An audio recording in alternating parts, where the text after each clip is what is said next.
भाई जरा क्वेश्चन पर ध्यान दो। इन एक क्वेश्चन से ही हम ऐसे किसी भी प्रश्न को कैसे बनाया जाता है, किस किस कंडीशन में क्वेश्चन पूछा जाता है, सारा चीज बताने वाले हैं।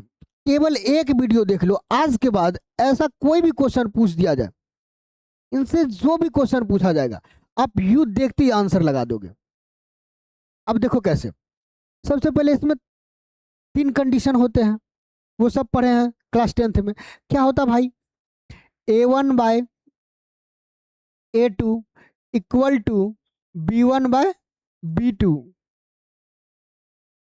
पहले डज नॉट इक्वल टू ले ले क्या, चलो डज नॉट इक्वल टू, कोई दिक्कत नहीं, आपकी मर्जी है।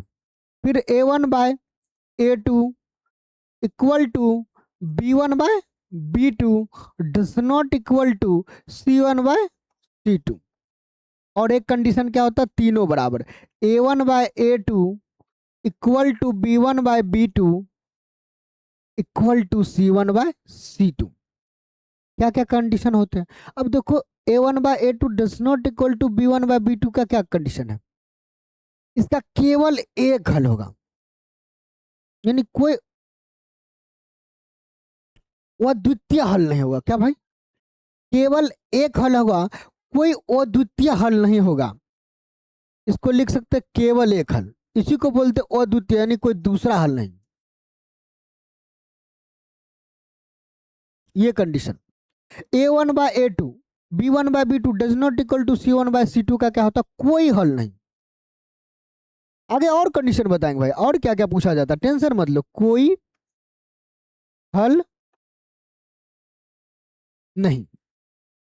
a1/a2 equal to b1/b2 equal to c1/c2, तीनों जब बराबर है इसका अनंत हल होता है,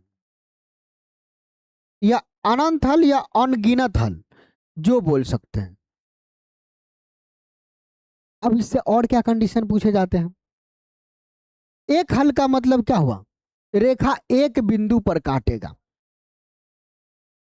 कोई हल मतलब नहीं, रेखा समांतर होगा।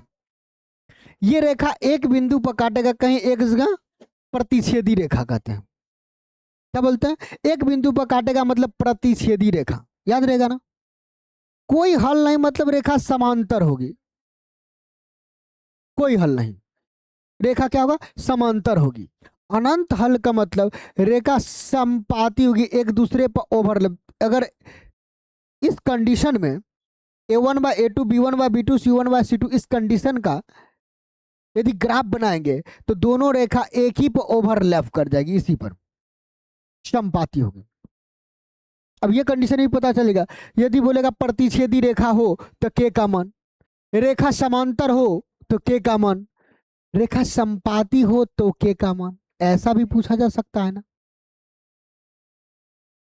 अब संगत और संगत भी इससे पूछा जाता है। क्या होता है संगत और संगत, यदि रेखा काट दे, एक दूसरे से मिल जाए, तरीका सीखो, एक दूसरे से मिलेंगे तो संगत हुआ, दोस्ती हुआ। एक दूसरे से मिल रहा है, कट कर रहा है मतलब मिल रहा है, ये संगत है। क्या रेखा, संगत है। और ये भी एक दूसरे से मिल, एक दूसरे को ओवरलैप भी कर रहा है, एक दूसरे का संगत है। ये कहीं मिल नहीं रहा है भाई, सबसे अलग मतलब असंगत रेखा, क्या असंगत है। इतना ही कंडीशन आपसे पूछा जाएगा। कंडीशन पूरा देख लिए तो अब सीधा आ जाएंगे, क्या इसके लिए कंडीशन लगाना है, अद्वितीय हल, जिसके कोई दूसरा हल ना हो, केवल एक हल को अद्वितीय हल बोलते हैं। यानी a1/a2 does not equal to b1/b2 को रखना है, बस समझ गए, नोट कर लीजिए। आइए आंसर के लिए चलते हैं।